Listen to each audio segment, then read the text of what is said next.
메리 크리스마스. 네, 언제까지 할 수 있을지 모르겠습니다. 그러니까 이게 참 그 습관이 무섭고 선입견이 무서워요. 메리 크리스마스는 성탄에만 한다 이렇게 생각하니까 조금만 지나도 조금 하기가 꺼려지고, 저는 이제 성탄 되기 전에는 그 전에 메리 크리스마스를 뭐 12월 초부터 하면 좀 이상하니까 전 이제 미리 크리스마스 막 이렇게 해요. 근데 그것도 제가 생각해 보니까 좀 비겁하지 않나. 메리 크리스마스. 우리는 하나님을 즐거운 마음으로, 기쁨으로, 행복한 마음으로, 감사함으로 하나님 예수 그리스도 내 마음에 나와 함께 하심을 인정하는 예배를, 삶의 예배를 드리는 것입니다. 아멘. 우리가 로마서를 오늘 7장까지 이렇게 접하면서 로마서 말씀이 율법적이고 좀 딱딱한 말씀이다라는 생각을 이렇게 하면서 신앙생활을 하게 돼요. 그런데 사실은 로마서 말씀은 되게 딱딱하고 뭔가 이렇게 법적인 조문, 법적인 용어들이 막 쓰여져 있는 것으로만 오해하지 않습니다. 이유는 뭐냐면 우리가 그 배경을 알게 될 때 그렇죠. 로마 교회의 성도들이 서로 하나 되지 못하고 율법을 지키느냐 지키지 못하느냐, 그 기준마저도 각자가 가지고 있는 거예요. 그래서 서로에 대해서 비난하고 또 서로에 대해서 불편한 마음을 가지고 그렇게 서로에 대해서 뒤에서 하나 되지 못하는 모습을 가지고 있었던 그 로마교회 성도들에게 그렇게 하지 말라라고 이렇게 편지를 쓰고 있는 것이죠. 율법을 지키느냐 지키지 않느냐, 또 그 안에서도 다 각기 제각각 그 율법의 기준을 가지고 그것을 지키는 사람, 그것을 잘 못 지키는 사람, 다양했다는 것입니다. 그 모두를 아우르는 그 겉면의 말, 그 모두를 하나님의 말씀으로 일깨우는 하나님의 뜻이 로마서에 있다는 것이죠. 그래서 율법에 대하여서 쭉 설명을 하고 있습니다. 그런데 왜 로마서가 어렵게 느껴질까? 율법의 조문을 다루고 있는 것처럼 딱딱한 느낌을 받는 이유는 그 당시에 헬라 사람들이 사고 생각하는 것이 그냥 일반 유대 사람들, 그 이스라엘 사람들이 생각하는 것과 좀 달랐다는 거예요. 되게 철학적이고 사고 위주이고, 그러다 보니까 그들에게 맞추어서 맞춤으로 편지를 쓴 겁니다.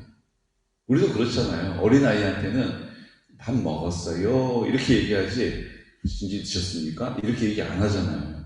그러니까 어린아이는 어린아이대로, 장성하면 장성한 대로, 또 뭐 학생들은 또 학생의 쓰는 표현대로 우리가 말을 하죠. 말을 좀 줄여서 이렇게 쓰죠. 그러면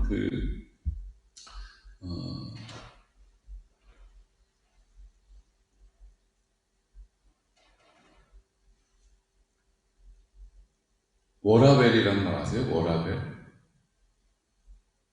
그쵸? 이런 말 좀 젊은 사람들 쓰는데, 워라벨이라는 말 저도 들었는데 외국어처럼 들리는 거예요. 워라벨이 뭔가. 그래서 이제 찾아보니까 월, 일, 라는 라이프, 일과 라이프, 일과 삶, 일과 생활이죠. 일하는 거하고 우리의 일상생활하고 밸런스, 워라벨이에요. 워라벨을 잘 맞춰야 한다. 밸런스가 너무 일에만 치우쳐도 안 되고, 또 너무 이렇게 자기 생활만 살면 일이 제대로 안 되니까 그걸 잘 맞추라는 거예요. 소확행이란 말 여러분 아세요? 소확행? 소소하지만 확실한 행복. 그러니까 다 이런 게 이제 젊은 사람들은 이런 말을 줄여가지고 쓰는데, 그렇게 말을 줄여서 쓰는 게 서로 편안한 거죠. 알아듣기 쉽고.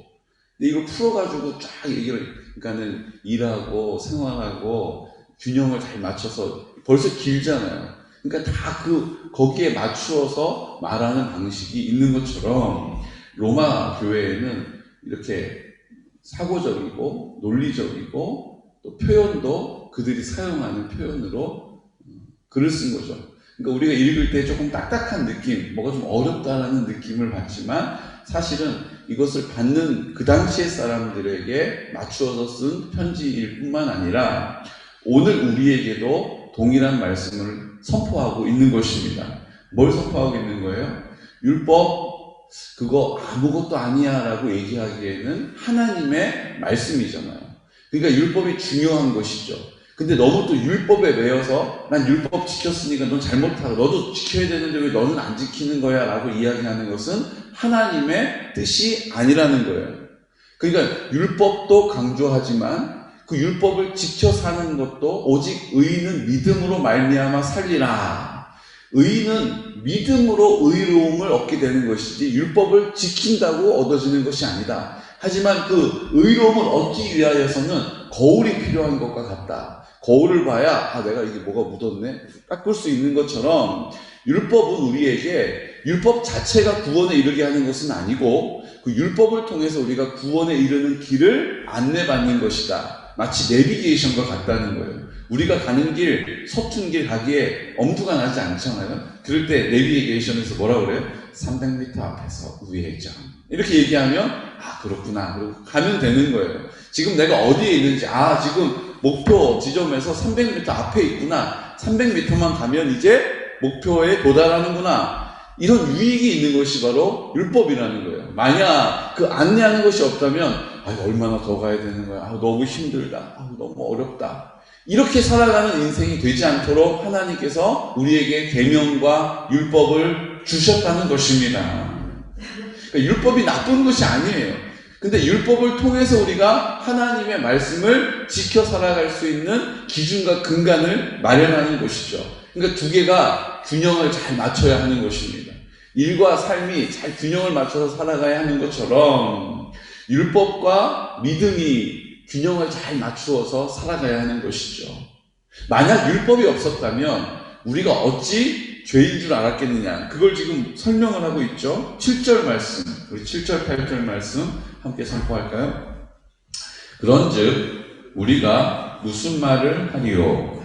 율법이 죄냐? 그럴 수 없느니라. 율법으로 말미암지 않고는 내가 죄를 알지 못하였으니 곧 율법이 탐내지 말라 하지 아니하였더라면 내가 탐심을 알지 못하였으리라. 그러나 죄가 기회를 타서 계명으로 말미암아 내 속에서 온갖 탐심을 이루었나니 이는 율법이 없으면 죄가 죽은 것임이라.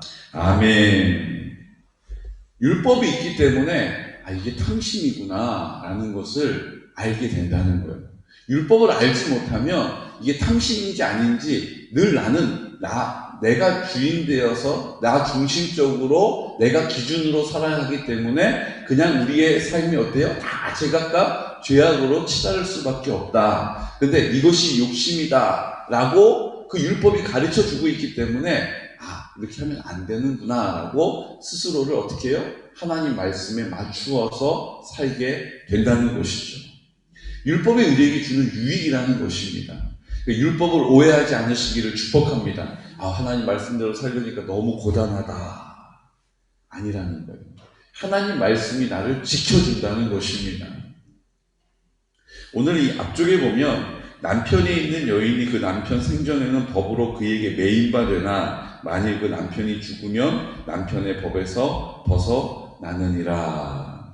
예전에 어떤 집사님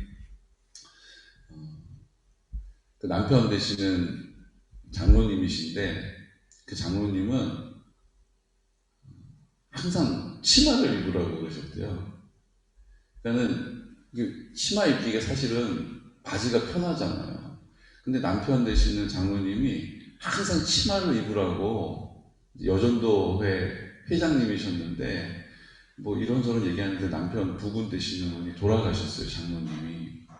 근데 늘 총회에 이제 여전도에 일을 하시니까 올라오시면 늘 치마를 예쁘게 입고 오셨거든요. 근데 남편 돌아가시고 총이 올라오셨는데 바지를 입고 올라오신 거예요. 우리는 잘 못 느끼는데 여자 직원들이 권사님 오늘 바지 입으셨네요? 이렇게 얘기를 하는 거예요. 그래서 귀동냥을 하면서 들었죠, 이렇게. 그랬더니 그 권사님 이렇게 얘기하시는 거예요. 내가 우리 남편이 바지를 못 입게 해가지고 내가 바지도 없고 그래가지고 돌아가시고 나서 내가 큰 마음 먹고 바지를 사가지고 바지를 입었다는 거예요. 너무 편하고 좋다고. 여러분 지금 이 얘기가 오늘 이 본문의 말씀과 같은 겁니다. 내가 남편이 살아있는 동안에는 남편의 법에 매이는 거예요. 남편이 좋아하는 것을 따라주고 싫어하는 것을 안 하고. 근데 남편이 이제 죽고 나면 어떻게 해요? 내가 자유로워진다는 것이죠. 그래서 그동안 입지 못했던 바지도 입는 것처럼 너희가 예전에 그리스도 안에 있지 않고 율법 아래 있을 때는 너희가 매여 있었던 인생, 자유가 없었던 인생을 살았지만 이제는 너희가 그리스도 안에서 자유를 얻게 된 것이다. 이 비유가 좀 남편이 그럼 율법이 돼버리는 건데 어쨌든 오해하지 마시고 이 말씀은 그것과 같다는 거예요. 알아듣기 쉽게. 여기 남편이 있을 때 남편이 싫어하는 거 남편 생각해서 안 하지 않느냐. 너희가 지금까지 율법으로 매여 살아왔지만 이제는 너희가 자유를 얻었다. 그 자유가 너희를 이 땅에서 어떻게 해요? 자유로운 삶을 살게 해주는 것이다. 율법이 우리에게 얽매이는 것이 아니라 우리에게 자유를 얻는 것처럼 우리가 하나님의 말씀이 우리를 생명으로 이끌어가는 것이다. 너희가 예전에 율법에 매였을 때는 율법의 열매를 맺었지만 이제는 하나님께서 우리 가운데 자유를 주셨으니 하나님의 열매를 맺는 것이다. 지금 이걸 4절, 5절에서 설명하고 있는데요. 우리 함께 선포할까요? 그러므로 내 형제들아 너희도 그리스도의 몸으로 말미암아 율법에 대하여 죽임을 당하였으니 이는 다른 이 곧 죽은 자 가운데서 살아나신 이에게 가서 우리가 하나님을 위하여 열매를 맺게 하려 함이라. 우리가 육신에 있을 때에는 율법으로 말미암는 죄의 정욕이 우리 지체 중에서 역사하여 우리로 사망을 위하여 열매를 맺게 하였더니 6절 이제는 우리가 얽매였던 것에 대하여 죽었으므로 율법에서 벗어났으니 이러므로 우리가 영의 새로운 것으로 섬길 것이요 율법 조문에 묵은 것으로 아니할지니라. 아멘. 그러니까 우리가 율법에 매여서 이건 해야 되는데 아유 내가 이걸 못했네. 나 이거 안 해야 되는데 이걸 또 했네. 이렇게 살아가는 우리의 자유 없음이 이제 예수 그리스도로 말미암아 자유를 얻게 되었다는 것입니다. 이제 그것을 우리 가운데 순종할 때 그 말씀이 우리에게 담대함이 된다는 것이죠. 율법이 참 중요하면서도 또 율법이 우리를 얽매이게 할 때가 있습니다. 근데 그것은 누구의 종으로 사느냐에 따라서 달라진다는 거예요. 내가 주님을 내 삶의 주인으로 섬기면 그 주인의 돌보심과 주인의 뜻이 나의 율법의 근거가 되는 것이죠. 내가 여전히 세상을 주인으로 섬기면 그 율법이 나를 얽매이는 것이 칭칭칭칭 나를 감아서 내가 꼼짝달싹 못하게 만드는 것이죠.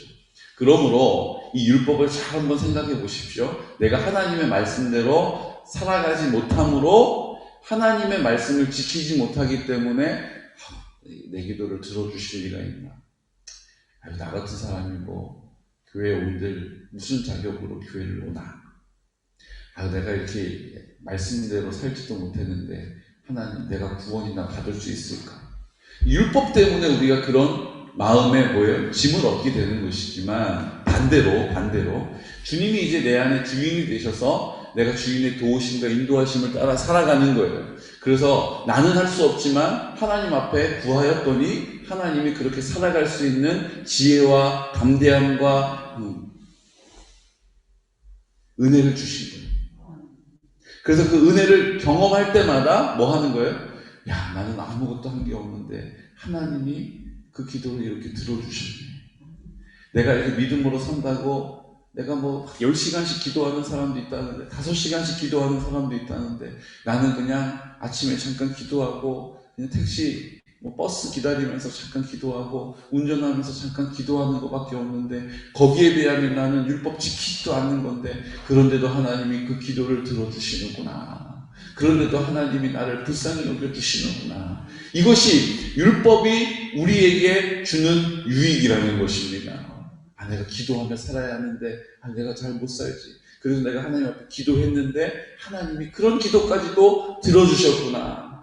내가 분주한 마음 때문에 예배 드리러 왔을 때 늘 기쁨으로 예배를 드리지 못했지만 내가 와서 하나님 앞에 예배 드렸던 그 예배를 하나님이 기뻐 받으셨구나.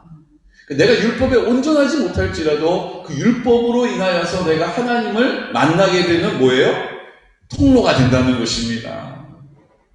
내가 더 찬양을 좀 불러야 할 텐데 내가 잠깐 입을 열어서 너무 힘들고 어려울 때에 내 주여 뜻대로 그 짧은 찬양 가운데 내 심령이 하나님의 큰 위로를 경험하게 하시는 것, 이것이 율법이 우리가 하나님을 만나게 되는 통로가 되는 것입니다.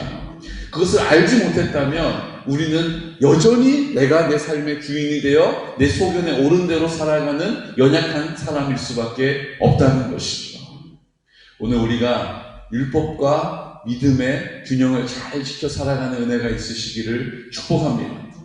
내가 이렇게 했으니까 하나님이 내 기도 들어주셔야지가 아니고, 내가 이렇게 못했으니까 하나님이 내 기도 들어주실 리가 없지 또 아니고, 내가 하나님 앞에 내가 이렇게 잘 율법을 지키지 못했음에도 불구하고 그래도 내 안에 계시는 주님을 믿는 믿음으로 입을 열어서 찬양하고 말씀 앞에 서고 기도했던 내 모든 삶을 하나님이 어떻게 열매 맺게 해주셨는지를 다시 한번 점검하고 살피고 돌아보고 손을 꼽아서 계수하여서 하나님의 은혜, 그 구원의 기쁨으로 나아가는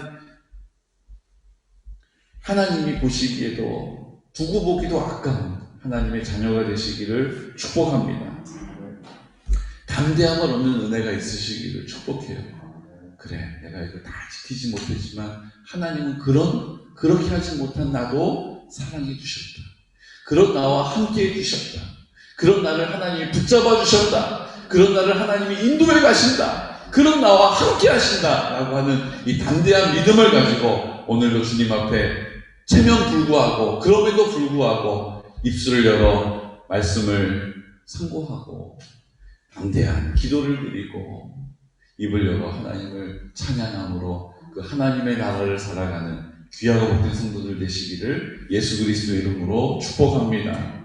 아멘. 이 시간 다 같이 기도드릴 때 주님, 우리는 율법에 매여 살아갈 때가 많이 있습니다. 율법을 좀 지키면 왜 저 사람은 율법을 안 지키는가? 내가 좀 기도를 했다 하면 왜 저 사람은 기도하지 않는가? 내가 예배 시간에 빠지진 않았지만 저 사람은 왜 예배 시간을 빠지고 있는가?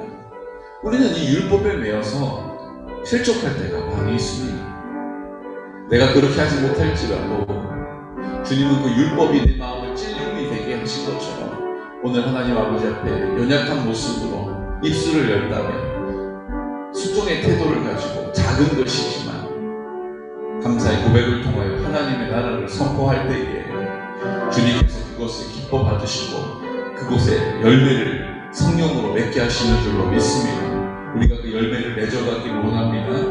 그 열매를 주님의 은혜로 맺었다라고 고백하는 인생 되기를 원합니다. 오늘 입술을 열어서 하나님 아버지 앞에 공동체를 위하여 지체들을 위하여 기도할 때에 성령님, 주님이 하시고자 하시는 그 뜻 이루어 주시옵시고 우리가 주님 앞에 쓰임받는 능력과 기쁨을 누리게 하여 주시옵소서. 주여, 우리가 성결한 다음 세대를 세우기 원합니다. 그냥 구호로만 그치지 않게 하여 주시고 이제 하나님 아버지께서 역사하심을 나타내는 이유가 되게 하여 주시옵소서. 우리가 성결한 세대가 되게 하여 주시옵소서. 주님, 우리가 하나님 아버지 앞에 실버 처치를 통하여 어르신들에게 복음을 전하려고 합니다. 하나하나 주님께서 친히 앞서 행하여 주시옵시고 그 길을 인도하여 주심을 믿습니다.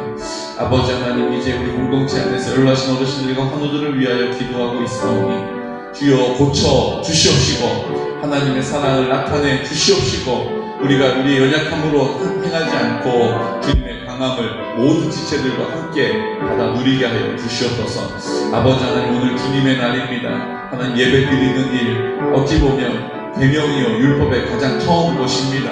하나님, 주의를 성수하는 일, 주님 그렇게 하지 못하도록 막아서는 모든 어둠의 권세들은 이 시간 나사렛 예수 그리스도 이름으로 묶음을 놓고 떠나갈지어다. 그 모든 견고한 집은 파쇄될지어다. 우리가 담대하게 선포할 때에 어둠의 세력들 떠나가게 하여 주시옵시고, 모든 코로나에 대한 두려움이 떠나가게 하여 주시고, 하나님 아버지 앞에 온전함으로 하나님을 인정하여 높여드리는 예배 드릴 수 있는 믿음의 공동체 되게 해달라고 우리 지체들을 위하여 우리가 깨어서 하나님 아버지 앞에 담대하게 중보하여 기도드리겠습니다.